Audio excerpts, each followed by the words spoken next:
অনেক দিন ধরে আমার ছেলের মনে মনে একটা শখ ছিল, সেটাই আজ পূরণ হতে চলেছে। তো তোমাদের সাথে শেয়ার করব সেটা কি। তো হ্যালো এভরিওয়ান, তোমরা কেমন আছো? নিশ্চয়ই খুব ভালো আছো, আর তোমাদের ভালোবাসায় আমিও খুব ভালো আছি। তো দেখতে দেখতে দেখো 3-4 দিন কিন্তু ঘুরে চলে আসলাম। আগের দিন রাত্রিবেলা এসেছি বলে রাত্রিবেলা তো একটু সিদ্ধ ভাত খেয়ে ঘুমিয়ে পড়েছিলাম। ভেবেছিলাম ভোরবেলা উঠে অফিসে যাব, কিন্তু এত টায়ার্ড ছিলাম, আসলে এতগুলো সিঁড়ি পার হয়ে নিচে ওপর করেছি বলে না ঘুমটা একদমই ভাঙেনি। যেহেতু আমি মোবাইলে অ্যালার্ম দিয়ে শুই না, এই জন্য কিন্তু ঘুমটা ভাঙেনি, বুঝতেও পারিনি কখন যেন 6:45 বেজে গেছে। আমি যখন 6টার ট্রেনে যাই, এখন 6:45 ট্রেনে গিয়ে কোনো লাভ নেই, এই জন্য কিন্তু আর অফিসে যাইনি। এদিকে সকালে সমস্ত কাজকর্ম সেরে একদম স্নান টান করে ঘরে চলে এসেছি। ঘরে কিন্তু একটাও সবজি ছিল না, যেহেতু আমার শাশুড়ি মা ছিল, অল্প যা সবজি ছিল সেটাই শাশুড়ি মা কদিন ধরে খেয়েছে। তারপরে দেখলাম বাড়ির পথে মাছ যাচ্ছে, ভাবলাম যে এখান থেকে একটু কাতলা মাছ নিয়ে নিই, আজকে ওই পাতলা করে কাতলা মাছের ঝোল করব। ঘরে তো কোনো সবজি ছিল না, দেখলাম সবজিওয়ালা দাদা ডাকছে ও বৌদি করে। তো বেরিয়েই দেখি সবজিওয়ালা দাদা ডাকছে, তাই ভাবলাম যে কিছুটা সবজি আর বাজারে যাব না, এখান থেকেই নিয়ে নিই। নিয়েছিলাম উচ্ছে, একটু মিষ্টি কুমড়ো, একটু টমেটো আর একটু আলু, এই নিয়ে কিন্তু আজকে এই যে সবজি রান্না করব। কি করব এখনও ঠিক করিনি, তবে সবজিওয়ালা দাদার কাছ দিয়ে প্রচুর পরিমাণে সবজি নেওয়া হয়ে গেছিলো। এদিকে কিন্তু সকাল সকাল ভাতটা বসিয়ে দিয়েছিলাম, কেননা কাল তো বেশি ভালো করে খাওয়া হয়নি, তাই কিন্তু খাবো বলেই একদম রেডি হয়ে তাড়াতাড়ি করে ভাতটা বসিয়ে দিয়েছি। সকাল সকাল উঠবো ভেবেছিলাম, কিন্তু সেটা আর হলো না। যাই হোক, ফ্রিজটা কিন্তু খোলাই ছিল, ফ্রিজ আর আটকে গেছিলাম না, কেননা শাশুড়িমাকে বলে গেছিলাম যদি মেঘ ডাকে তাহলে কিন্তু ফ্রিজের সুইচটা বন্ধ করে দিও। তো মেঘটা ডাকার প্রয়োজন হয়নি, মানে মেঘও ডাকেনি, ফ্রিজটা বন্ধ করার প্রয়োজনও হয়নি। এদিকে ভাবলাম একটু মুসুরির ডাল করে ফেলি, মুসুরির ডালটা ধুয়ে একদম বসিয়ে দিয়েছিলাম। তবে আমি দেখেছি আমরা কোথাও ঘুরতে গেলে না আমার ছেলের শরীরটা বেশ খানিকটা খারাপ হয়ে যায়। আসলে ও তো বাড়িতে নর্মাল খাবার খায়, বাইরে গেলে কিন্তু হাবিজাবি এটা ওটা কিনে খেতেই থাকে। এই জন্য কিন্তু ওর শরীরটা পেটটা অনেকটাই খারাপ হয়ে যায়। তাই জন্য কিন্তু ওখানে গিয়েও ছেলের শরীরটা অনেকটাই খারাপ হয়েছে। আসার সময় কিন্তু প্রচণ্ড ডিস্টার্ব হয়েছে, গাড়িতে বসে একদমই আসতে চায়নি। এদিকে কিন্তু ডালটা বসিয়ে দিয়েছি, ভাবলাম দুপুরে রান্নাটা খুব তাড়াতাড়ি করব, তারপরে খাওয়া দাওয়া করে একটু বিশ্রাম নেব। কাল প্রায় ফিরতে ফিরতে ওই রাত 9:30টার মতো বেজে গেছিলো। তারপর এসে না কোনো রকমে ফ্রেশ হয়ে একটু খেয়েই শুয়ে পড়েছিলাম, একদমই ঘুম ভাঙতে চাইনি। অনেক কাচাকুচি ছিল জানো তো, কিছুটা কাচাকাচি করেছিলাম স্নান করার আগে। তো প্রচুর পরিমাণে আমি কোথাও গেলে কিন্তু সব ট্রলিতে যা থাকে, ব্যাগে যা থাকে সমস্ত কিছুই কাচি। আর এদিকে কিন্তু আজ অল্প কিছুই কেচেছিলাম, আর ভালো লাগছিল না, শরীরটা একদমই চলছিল না। আসলে কোথাও গেলে না এতগুলো সিঁড়ি তো এপার ওপার হই না, ওখানে গিয়ে কিন্তু প্রচুর সিঁড়ি পার হতে হয়েছে, নামতে হয়েছে, উঠতে হয়েছে বলে না পাটা প্রচুর ব্যথা। এই জন্য ভাবলাম যে অল্প অল্প করে কাচি, না হলে কিন্তু জমা হয়ে যাবে। আসলে এখন তো বর্ষার দিন, যখন তখন বৃষ্টি চলে আসে, আর এইগুলো যদি রেখে দিই তাহলে কখন বৃষ্টি হবে, কখন যে এগুলো কাচবো তার কিন্তু ঠিক নেই। তা অল্প অল্প করে কিন্তু কাচাকাচি শুরুও করে দিয়েছি। এখন কিন্তু বেশ খানিকটা রোদ উঠেছে, তাই ভাবলাম এখন এই রোদে যদি জলটা ঝরে যায়, এরপরে বৃষ্টি আসলেও অসুবিধা নেই, পাখার তলে দিয়ে দেবো, জামাকাপড়গুলো কিন্তু শুকিয়ে যাবে। তাই জন্য সমস্ত জামাকাপড়গুলোকেই একদম এসে ছাদে দিয়ে দিয়েছিলাম। ওদিকে সবজি কিন্তু আমার কাটা হয়ে গেছে, কী সবজি করব সেটাই ভাবছিলাম। ভাবতে ভাবতে মনে হলো ঘরে তো উচ্ছে রয়েছে, ওই উচ্ছে দিয়ে একটু ভাজা করব। আর কিছুটা সবজিওয়ালার কাছে উচ্ছে নিয়েছিলাম, বেশ খানিকটা এখন উচ্ছে হয়ে গেছে। আর ওই যে সকালে কাতলা মাছ নিয়েছিলাম, ওটাই কিন্তু আজ রান্না করব। কাতলা মাছের পাতলা ঝোল করব, কেননা ছেলের পেটটাও তেমন একটা ভালো না, একটু পাতলা ঝোল করলেই কিন্তু হবে। আর এদিকে কিন্তু টমেটো দিয়ে ডাল করব। আর কদিন ধরে আমি গাছগুলোকে দেখিনি, তবে বৃষ্টির জল পড়েছে বলে না গাছগুলো বেশ সতেজ হয়ে রয়েছে। আসার সময় কিন্তু দুটো গাছের না ডাল ভেঙে নিয়ে এসেছিলাম এক জায়গা থেকে, সেগুলোই এখন লাগিয়ে দিলাম। তো আকাশটা দেখে মনে হচ্ছে না দুর্গাপুজো ভাব, সত্যি এরকম আকাশ দেখলে মনে হয় যেন খুব তাড়াতাড়ি দুর্গাপুজো চলে আসছে।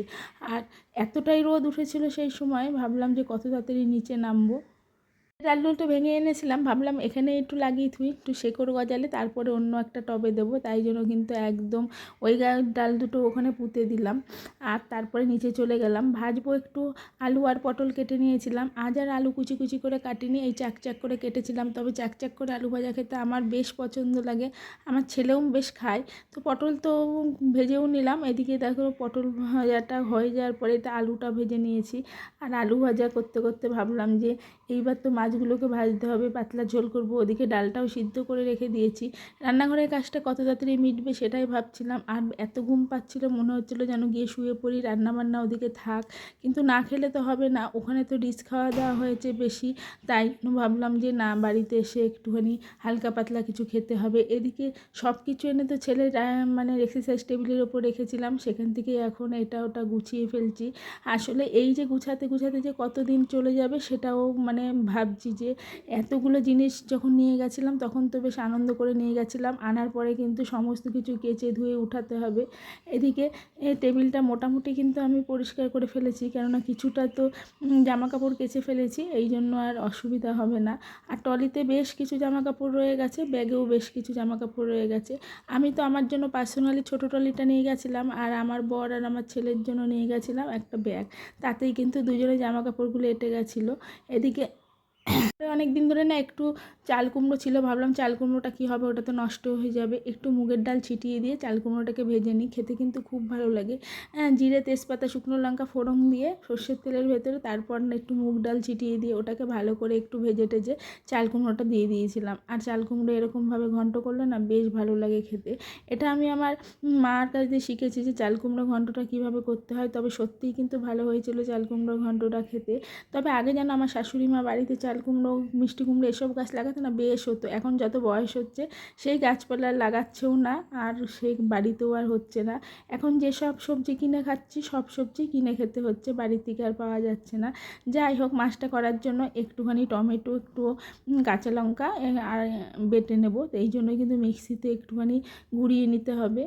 তবে আমি যে এতটা কুঁড়ে হয়ে যাব কোনো দিন কিন্তু ভাবতে পারিনি। আসলে শিলনোড়ার পাট তো উঠেই গেছে, এখন যা মশলা সব মিক্সিতেই করি। শিলনোড়া যে কোথায় রেখে দিয়েছি সেটাও কিন্তু মনে পড়ছে না। আর ওই মাছ নেওয়ার সময় না কিছুটা মাছের ডিম নিয়েছিলাম, ভাবলাম ওটাকেই বড়া ভাজবো। এদিকে মাছগুলো কিন্তু ভাজা বসিয়ে দিয়েছি। আর ওই ডিমটার ভেতরে একটু পেঁয়াজ কুচি, লঙ্কা কুচি আর একটু লঙ্কার গুঁড়ো, তারপরে একটু বেসন দিয়ে ভালো করে মেখে নিয়েছিলাম, তারপরে কিন্তু ওইটা দিয়েই ডিমের বড়া করেছিলাম। আর এদিকে দেখো, যে কথাটা তোমাদের সাথে বলতে গেছিলাম, আমার ছেলের আনন্দটা কিসের জন্য, ছেলের জন্য লিফট বানাতে লোক এসে গেছে। আসলে ওর অনেক দিন ইচ্ছে ছিল, ওপরে যখন নতুন ঘর আমরা করেছিলাম তখন থেকে কিন্তু ও খুব একটা ওপরে যেতে পারে না, এই জন্য ওপরে যাবে, ছাদে যাবে, এটাই কিন্তু ওর একটা অনেক দিনের ইচ্ছে ছিল। তাই যতই পয়সা খরচ হোক না কেন, ছেলের ইচ্ছে রাখতে বাবা কিন্তু এখন ওই লিফট লাগানো শুরু করে দিয়েছে, মানে লোক এসে গেছে লিফট লাগানোর জন্য। তবে আজকে তো এসে এই দেয়ালটা কাটিং করে গেল, কেননা দেয়াল তো একটু ভাঙতেই হবে, যেহেতু আমাদের বাইরে থেকে লিফটটা লাগানো হবে। জানো তো, লিফট করতে প্রচুর পরিমাণে খরচ হয়ে যাচ্ছে। যাই হোক, এখন ওদের জন্য একটু জলখাবার, 3টে মিস্ত্রি এসেছিলো, তাদের জন্য একটু জলখাবারে আমি রসগোল্লা দিয়েছিলাম। আর ওদিকে শাশুড়ি মা তো বারে বারে চা করে দিচ্ছে, এদিকে আমি একটু রসগোল্লা দেবো বলে একদম প্লেটে বেড়ে নিয়ে গেছিলাম। আর ফ্রিজের রসগোল্লা ছিল বলে না প্রচণ্ড পরিমাণে ঠান্ডা ছিল। এখন যে পরিমাণে গরম পড়েছে, এই ঠান্ডাটা কিন্তু ওদের অত অসুবিধা হবে না খেতে। এখন তো ওরা ছাদে ছিল, তাই ভাবলাম যে ছাদে গিয়ে ওদের এই জলখাবারটা দিয়ে আসি। আসলে বলেছিলাম অন্য কিছু খাবে কি না, ওরা না করেছিল। এদিকে দেখো, শাশুড়ি মা একদম চা ঠা নিয়ে রেডি। বিকেলবেলা যখন ওরা চলে গেছিলো তখন কিন্তু আমার কাজের একদমই শেষ ছিল না।